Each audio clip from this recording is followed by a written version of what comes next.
Capítulo 3. Meu trabalho e essas dimensões de realidade. Ao qual ele me leva. Agora, eu tenho amigos, como vocês têm, embora eles sejam de longas datas. Você tem que entender que vivenciamos nossa própria realidade de uma forma bem diferente da de vocês.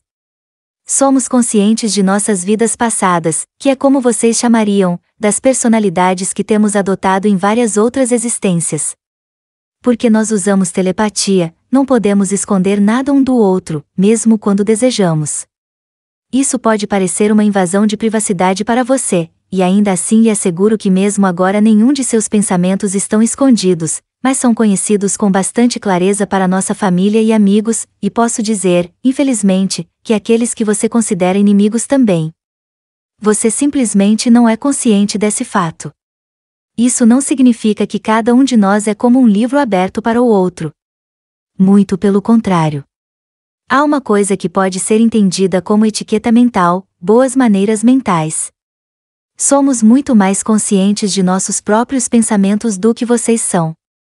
Percebemos nossa liberdade para escolher nossos pensamentos e os escolhemos com alguma discriminação e fineza. O poder de nossos pensamentos tem se mostrado claro para nós, através da tentativa e erro em outras existências.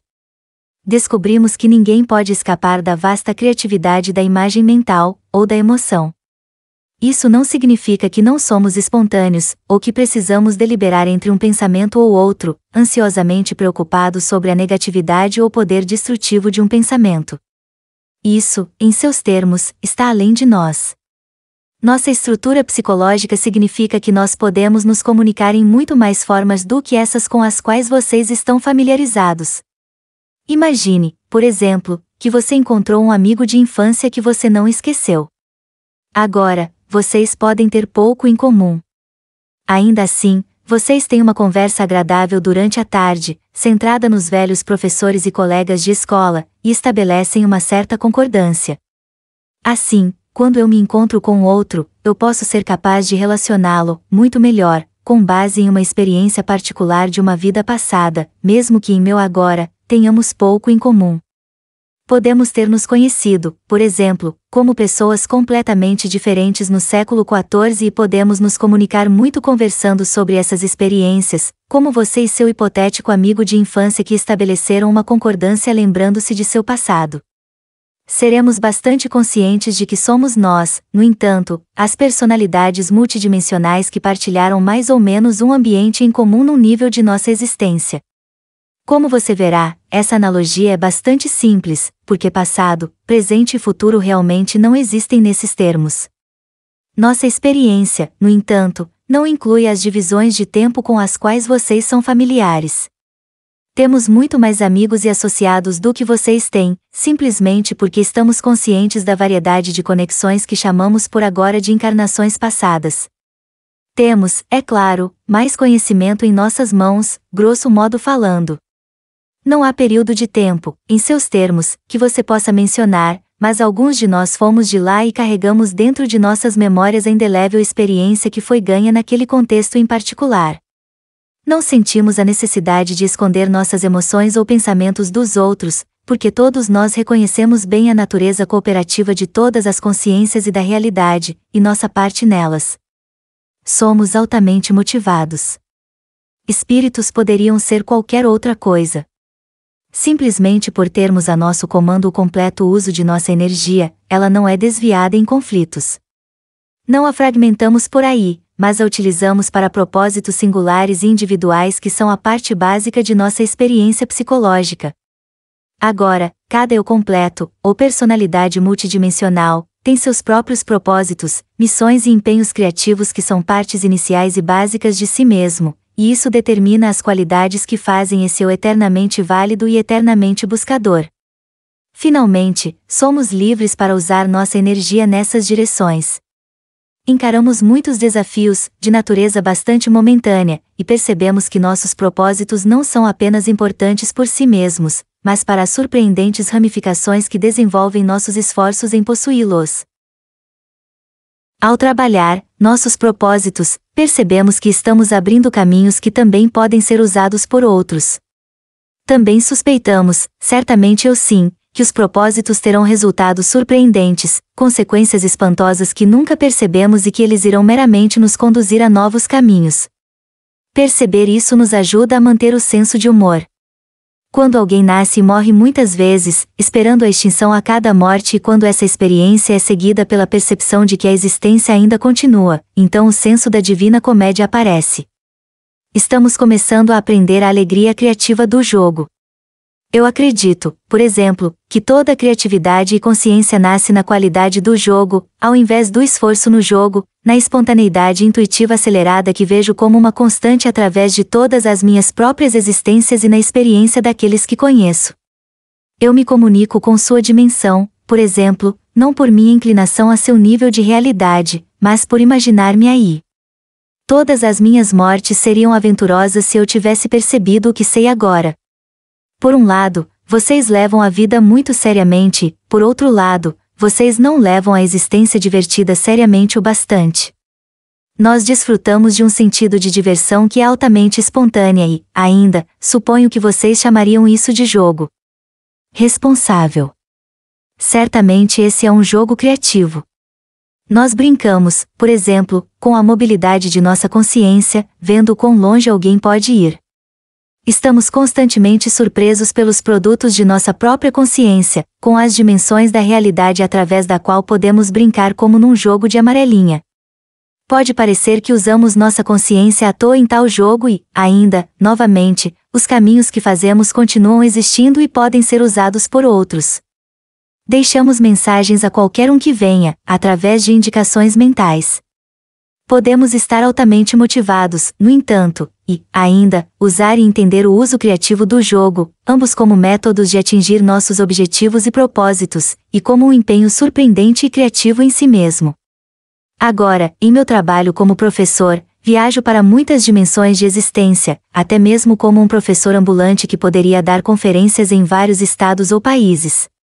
Aqui, porém, a semelhança termina, em grande parte, já que antes que eu possa começar a trabalhar, preciso estabelecer estruturas psicológicas preliminares e aprender a conhecer meus alunos, antes mesmo do ensinamento começar. Tenho que ter um conhecimento completo do sistema particular de realidade na qual meu aluno opera, do seu sistema de pensamento, dos símbolos que são significativos. A estabilidade da personalidade do aluno deve ser medida corretamente por mim. As necessidades daquela personalidade não podem ser ignoradas, mas precisam ser levadas em consideração. O aluno precisa ser encorajado, mas não estendido excessivamente enquanto o desenvolvimento continua. Meu material precisa ser apresentado de tal forma que faça sentido no contexto no qual o aluno entende a realidade, particularmente nos estágios iniciais. Grande cuidado precisa ser utilizado, mesmo antes que o ensinamento sério possa começar, pois todos os níveis da personalidade se desenvolvem a uma taxa mais ou menos constante. Normalmente o material que apresento irá inicialmente ser dado sem nenhum sinal de minha presença, aparentemente como uma revelação surpreendente. Pois não importa quão cuidadosamente eu apresente o material, ele ainda representa um pulo na mudança de ideias passadas, que são uma parte forte da personalidade do aluno. O que digo é uma coisa, mas o aluno, é claro, é empurrado para a experiência e para um comportamento psicológico e psíquico que podem parecer bastante alienígenas para ele, em um certo nível de consciência. Os problemas variam de acordo com o sistema no qual meu aluno tem sua existência. Em nosso sistema, por exemplo, e em conexão com a mulher através de quem escrevo esse livro, inicialmente o contato de minha parte foi feito muito antes que nossas sessões começassem. A personalidade nunca esteve consciente de nosso contato inicial. Ela simplesmente experienciou, de repente, novos pensamentos, e, já que ela é uma poetisa, eles apareceram como inspirações poéticas. Uma vez, há alguns anos atrás, numa conferência de escritores, ela ficou envolvida em circunstâncias que poderiam tê-la guiado a seu desenvolvimento psíquico antes que ela estivesse pronta. O clima psicológico naquele tempo, e do daqueles envolvidos, iniciaram as condições e, sem perceber o que estava para fazer, nossa amiga Jane entrou em transe. Conheço seus dons psíquicos desde sua infância, mas os insights necessários foram canalizados através da poesia até que a personalidade atingiu o conhecimento preciso, nesse caso particular. No acontecimento, há pouco mencionado, no entanto, eu estava informado e cuidei para que o episódio terminasse e não fosse realizado. Foi um raro incidente de performance, no entanto. Quase sem saber, a personalidade decidiu tentar suas asas, figurativamente falando. Como uma parte de meu trabalho, entretanto, tenho treinado a jovem mulher de uma forma ou outra desde sua infância, e tudo isso como algo preliminar ao sério trabalho que começamos com nossas sessões. Essa é uma parte normal de minha atividade em vários níveis de existência. É um trabalho altamente diversificado, pois as estruturas da personalidade variam. Enquanto em os sistemas nos quais trabalho em certas similaridades básicas, em algumas dimensões não estou equipado para ser um professor simplesmente porque os conceitos básicos da experiência seriam estrangeiros à minha natureza, e os processos de aprendizado, em si, estão além de minha própria experiência. Agora, suas ideias de espaço são altamente errôneas. Em meus contatos com sua esfera de atividade, eu não passo voando pelo céu, brilhantemente dourado, como algum super-homem espiritual de seu próprio domínio. Falarei disso num capítulo posterior, mas de uma forma muito real, o espaço, como você o percebe, simplesmente não existe.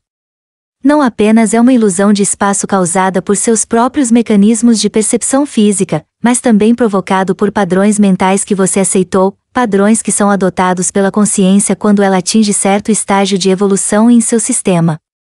Quando você chega, ou emerge, na vida física, sua mente não é como uma lousa em branco, esperando as letras que a experiência escreverá, mas você já está equipado com um banco de memórias que ultrapassa de longe qualquer computador. Você encara seu primeiro dia no planeta com a destreza e a habilidade já construídas, embora elas possam ou não ser usadas, e elas não são meramente o resultado de sua hereditariedade, como você pode pensar. Você pode pensar que sua alma, ou entidade, embora brevemente por causa dessa analogia, como algo como um computador consciente e vivo, divinamente inspirado, que programa suas próprias existências e vidas.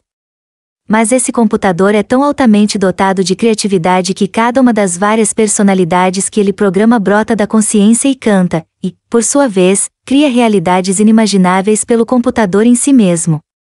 Cada uma de tais personalidades, no entanto, vem com uma ideia construída da realidade, na qual operará, e seu equipamento mental é rigorosamente feito sob medida para se compatibilizar com os ambientes específicos. Ele tem completa liberdade, mas precisa ser operado no contexto da existência para o qual foi programado. Com a personalidade, no entanto, nos mais secretos detalhes, está o conhecimento condensado, que reside no computador como um todo. Preciso enfatizar que não estou falando que a alma ou a entidade seja um computador, mas apenas pedindo-lhe que olhe para o assunto sob esse ângulo, de forma a melhorar a compreensão de vários pontos. Cada personalidade tem em si a habilidade, não apenas de adquirir um novo tipo de existência no ambiente, em seu caso, na realidade física, mas de somar criativamente a mesma qualidade à sua própria consciência, e, ao fazer isso, trabalhar seu caminho através do sistema especializado, quebrando as barreiras da realidade como ele a conhece. Agora, há um propósito em tudo isso que também será discutido mais à frente. Menciono todo esse assunto aqui, no entanto, porque quero que você veja que seu ambiente não é real nos termos que você imagina que seja. Quando você nasce, você já está condicionado a perceber a realidade de uma maneira particular e a interpretar a experiência de uma maneira muito limitada, mas intensa. Preciso explicar isso antes de poder lhe dar uma ideia clara de meu ambiente, ou dos outros sistemas de realidade nos quais opero. Não há espaço entre meu ambiente e o seu, por exemplo, nem fronteiras físicas que nos separem. De um modo muito real, diretamente falando, seu conceito de realidade, conforme visto por seus sentidos físicos, instrumentos científicos, ou aqueles nos quais você chegou por dedução, tem pouca semelhança com os fatos, e os fatos são difíceis de serem explicados. Seu sistema planetário existe, simultaneamente, no tempo e no espaço. O universo que parece ser percebido por você, visual ou instrumentalmente, parece ser composto de galáxias, estrelas e planetas, distante de vocês. Basicamente, no entanto, isso é uma ilusão. Seus sentidos e sua existência como criaturas físicas lhe programam para perceber o universo dessa forma. O universo, como você o conhece, é sua interpretação dos eventos, de como eles penetram em sua realidade tridimensional. Os eventos são mentais. Isso não significa que você não possa viajar para outros planetas, dentro desse universo físico, mais do que isso significa que você não possa usar mesas onde repousar seus livros, óculos e laranjas, embora a mesa não tenha qualidades sólidas em si mesma. Quando entro em seu sistema, movo-me através de uma série de eventos mentais e psíquicos. Você interpretaria esses eventos como espaço e tempo, e normalmente eu preciso usar esses termos, pois eu preciso usar sua linguagem mais do que a minha própria. As suposições enraizadas são essas ideias construídas de realidade das quais falei, esses acordos sobre os quais vocês baseiam suas ideias de existência. Espaço e tempo, por exemplo, são suposições enraizadas. Cada sistema de realidade tem seu próprio jogo desses acordos. Quando eu me comunico em seu sistema, preciso usar e entender as suposições enraizadas sobre as quais ele é baseado. Como um professor, minha parte do trabalho é entender e usá-las, e tive existências em muitos sistemas como esse, como uma parte do que vocês podem chamar de meu treinamento básico, embora, em seus termos, meus associados e eu damos outros nomes para eles. A entidade, ou a alma, tem uma natureza muito mais criativa e complicada do que até suas religiões imaginaram. Ela utiliza inúmeros métodos de percepção e tem a seu comando muitos outros tipos de consciência. Sua ideia de alma realmente é limitada por seus conceitos tridimensionais. A alma pode mudar o foco de sua própria consciência e usa a consciência como você usa os olhos em sua cabeça. Agora, em meu nível de existência, sou simplesmente consciente do fato, tão estranho quanto possa parecer, que não sou minha consciência. Minha consciência é um atributo a ser usado por mim. Isso se aplica a cada um dos leitores deste livro, embora o conhecimento possa ser escondido. Alma ou entidade, então, são mais que consciência. Quando entro em seu ambiente, direciono minha consciência em sua direção. De certa forma, transformo o que sou em um evento que você pode entender, de certo modo. De uma maneira muito mais limitada, qualquer artista faz a mesma coisa quando transforma o que ele é, ou uma porção dele, em uma imagem. Ao menos há uma analogia evocativa aqui. Quando entro em seu sistema, penetro na realidade tridimensional, e você precisa interpretar o que acontece à luz de sua própria suposição enraizada. Agora, você perceba ou não, cada um de vocês penetra em outros sistemas de realidade em seus estados de sonhos, sem a participação total da consciência normal de seu eu. Numa experiência subjetiva, você deixa para trás a sua existência física e atua, nos tempos, com forte propósito e validade criativa, nos sonhos que você esquece no momento em que acorda. Quando você pensa no propósito de sua existência, você pensa nos termos do despertar diário da vida e, então, você está em comunicação com as outras porções de sua própria entidade. Trabalhando com empenho, exatamente como os iguais a você no acordar da vida. Quando contato sua realidade, é como se eu fosse entrar em um de seus sonhos.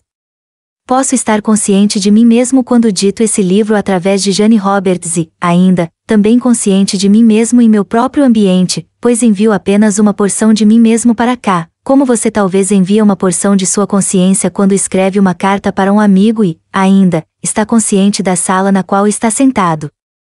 Envio mais do que você em uma carta, pois uma porção de minha consciência agora está na mulher em transe, conforme dito, mas a analogia é próximo bastante. Meu ambiente, como mencionei antes, não é o de uma personalidade recentemente falecida em seus termos, mas mais tarde descreverei o que você pode esperar sob essas condições. Uma grande diferença entre seu ambiente e o meu é que você precisa materializar atos mentais fisicamente como matéria física. Entendemos a realidade dos atos mentais e reconhecemos sua brilhante validade. Nós o aceitamos pelo que eles são e, consequentemente, estamos além da necessidade de materializá-los e interpretá-lo de forma tão rígida. Sua terra foi muito querida por mim. Agora posso mudar o foco de minha consciência adiante e, se escolher, experienciá-la como você faz, mas posso também percebê-la de muitas formas que você não pode em seu tempo. Agora, alguns de vocês que estão lendo esse livro irão imediata e intuitivamente compreender o que estou dizendo, pois já terão suspeitado que estão vendo as experiências através de lentes figurativas, altamente distorcidas, embora coloridas. Lembre-se também que se a realidade física é, em grande sentido, uma ilusão, é uma ilusão provocada por uma grande realidade. A ilusão em si mesma tem um propósito e significado. Talvez seja melhor dizer que a realidade física é da forma que a realidade se apresenta. Em seu sistema, no entanto, você está focado muito mais intensamente sobre um pequeno aspecto relativo da experiência. Podemos viajar livremente através de números variáveis de tais realidades. Nossa experiência nesse ponto inclui nosso trabalho em cada um. Não quero minimizar a importância de suas personalidades atuais, nem a existência física. Ao contrário. A experiência tridimensional é um estado inestimável para treino. Sua personalidade, como você a conhece, perseverará com suas memórias, mas ela é apenas uma parte de toda sua identidade, como sua infância em sua vida é uma parte extremamente importante em sua personalidade atual, embora agora você seja muito mais que uma criança. Você continuará crescendo e se desenvolvendo e você se tornará consciente de outros ambientes, como quando você deixou sua infância. Mas ambientes não são coisas objetivas, conglomerados de objetos que existem independentemente de você. Ao invés disso, você os forma e eles são praticamente extensões de você mesmo, atos mentais materializados que se estendem além de sua consciência. Eu lhe direi exatamente como você forma seu ambiente. Eu formo o meu seguindo as mesmas regras, embora você finalize com objetos físicos e, eu, não. Seus cientistas estão finalmente aprendendo o que os filósofos já sabiam por séculos, que a mente pode influenciar a matéria. Eles ainda têm que descobrir o fato de que a mente cria e forma a matéria. Agora, seu mais próximo ambiente, fisicamente falando, é seu corpo. Ele não é como um manequim no qual você está aprisionado, que existe a parte de você, como um invólucro. Seu corpo não é bonito ou feio, perfeito ou deformado, veloz ou vagaroso simplesmente porque esse é o tipo de corpo que foi imposto a você indiscriminadamente no nascimento. Sua forma física, seu ambiente corpóreo pessoal é a materialização física de seus próprios pensamentos, emoções e interpretações. Quase literalmente, o ser interior forma o corpo pela transformação mágica dos pensamentos e emoções em contrapartes físicas. Você constrói o corpo. A condição dele espelha perfeitamente seu estado subjetivo a qualquer dado momento. Usando átomos e moléculas, você estrutura seu corpo, formando elementos básicos em uma forma que você chama de sua. Você está intuitivamente consciente de que forma sua imagem e de que você é independente dela. Você não percebe que cria seu amplo ambiente e o mundo físico, como você o conhece, pela propulsão de seus pensamentos e emoções para a matéria, um abrir caminhos na vida tridimensional. O ser interior, no entanto, individualmente e em massa, envia sua energia física, formando tentáculos que se aglutinam em forma. Cada emoção e pensamento tem sua própria realidade eletromagnética, completamente única. Eles são altamente equipados para se combinar uns com os outros, de acordo com as várias taxas de intensidade que isso pode incluir. De certa forma, os objetos da tridimensionalidade são formados mais ou menos da mesma forma que as imagens que você vê em sua tela de televisão, mas com uma grande diferença. E se você não está sintonizado com aquela frequência particular, você não perceberá os objetos físicos que ela possa conter. Cada um de vocês age como transformadores, inconscientemente, automaticamente transformando unidades eletromagnéticas altamente sofisticadas em objetos físicos. Você está no meio de um sistema de matéria concentrada, cercado, por assim dizer, por áreas mais fracas nas quais o que você chamaria de pseudomatéria persiste. Cada pensamento e emoção espontaneamente existem como uma simples, ou complexa, unidade eletromagnética, ainda não percebida, incidentalmente, por seus cientistas. A intensidade determina a força e a permanência da imagem física na qual o pensamento, ou emoção, será materializado. Em meu próprio material, explico isso a fundo. Aqui, meramente quero que você entenda que o mundo que você conhece é o reflexo de uma realidade interior. Você é feito basicamente dos mesmos ingredientes de uma cadeira, de uma pedra, um pé de alface, um pássaro. Em um empenho cooperativo gigantesco, todas as consciências se unem para fazer as formas que você percebe. Agora, como isso é do nosso conhecimento, podemos mudar nossos ambientes e nossas formas físicas conforme desejamos e sem confusão, pois percebemos a realidade que repousa sob tudo isso. Nós também percebemos que a permanência da forma é uma ilusão, já que toda a consciência deve estar em um estado de mudança. Nós podemos estar, em seus termos, em vários lugares ao mesmo tempo porque percebemos a verdadeira mobilidade da consciência. Agora, sempre que você pensa emocionalmente em outra pessoa, você envia uma contraparte de você, sob a intensidade da matéria, mas em uma forma definida. Essa forma, projetando o externo de sua própria consciência, escapa completamente de sua atenção egotista. Quando eu penso emocionalmente em outra pessoa, faço a mesma coisa, exceto que uma porção de minha consciência está dentro da imagem, e pode se comunicar. Ambientes são, principalmente, criações mentais da consciência impulsionado-as para fora em diversas formas. Tem um estudo do 14º século, meu favorito, em que eu estou muito contente, por exemplo. Em seus termos físicos isso não existe, e eu sei muito bem que é minha produção mental. Ainda assim, eu gosto disso, e frequentemente ele toma uma forma física, de forma a sentar-se à escrivaninha e olhar para fora, pela janela, na zona rural. Agora, você faz a mesma coisa quando se senta em sua sala de estar, mas não percebe o que está fazendo, nisso você está atualmente restrito. Quando meus associados e eu nos encontramos, frequentemente traduzimos os pensamentos uns dos outros em vários formatos e modelos de puro prazer com essa prática. Fazemos o que vocês poderiam chamar de jogo, exigindo certa perícia, onde, para nossa própria diversão, vemos quais de nós pode traduzir qualquer pensamento nas mais numerosas formas possíveis. Há qualidades sutis que afetam a natureza de todo o pensamento, como gradações emocionais, nunca idênticas, e incidentalmente, nenhum objeto físico em seu sistema é uma duplicata exata de qualquer outro. Os átomos e moléculas que os compõem, qualquer objeto, têm suas próprias identidades, que colorem e qualificam qualquer objeto que formam. Você aceita, percebe e focaliza sobre continuidades e semelhanças conforme você percebe objetos físicos de qualquer tipo, e de uma maneira muito importante você se fecha e ignora diferenças fora de um determinado campo de realidade. Então você discrimina altamente, aceitando certas qualidades e ignorando outras. Seus corpos não mudam apenas a cada 7 anos, por exemplo. Eles mudam constantemente, a cada respiração. Dentro da carne, átomos e moléculas constantemente morrem e são substituídos. Os hormônios estão em um estado constante de movimento e alteração. Propriedades eletromagnéticas da pele e células movem-se continuamente e mudam, e até se invertem. A matéria física que compõe seu corpo um momento atrás é diferente, de maneiras importantes, da matéria que forma seu corpo nesse instante. Se você percebesse a mudança constante dentro de seu corpo, com tanta persistência quanto você presta atenção à sua natureza aparentemente permanente, então você ficaria pasmo por já ter considerado seu corpo como uma entidade mais ou menos constante, mais ou menos coesiva. Mesmo subjetivamente, você se foca sobre a ideia de um eu relativamente estável e permanente.